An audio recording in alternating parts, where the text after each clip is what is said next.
It appears Canadians are just not moving enough. A recent study on movement levels gave Canada a grade of C-. But one school in Manitoba is hoping to score an A by encouraging reading, writing, and running around.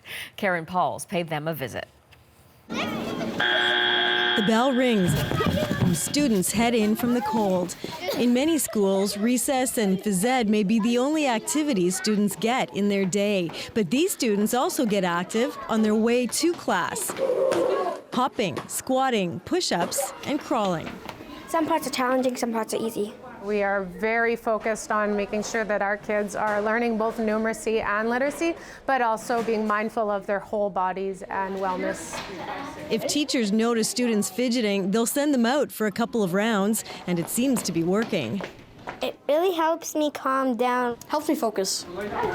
Our hope is that that is somewhat of a preventative measure for some behavior issues that might happen by a child who cannot regulate themselves to sit in class. The benefits aren't just academic. Doing this every day increases our physical competence, which increases our confidence, which makes it more likely that we'll be more active every day.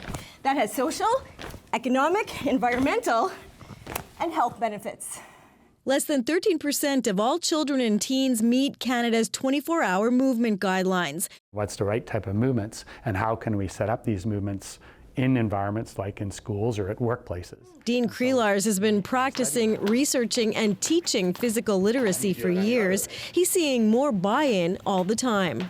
Two returns on investment here. First one is the health-related equity that happens if you increase the physical literacy of the population and then therefore increase the safety and activity levels, you then get dramatic reductions in costs. In 2013, the global cost of physical inactivity was nearly $70 billion in healthcare and lost productivity. That's up to 3% of national healthcare costs, and that doesn't even include mental health. Our society has to change. I mean, our valuing of movement has to change in our workplace, in our schools, in every single sector where movement will be as important as reading and writing.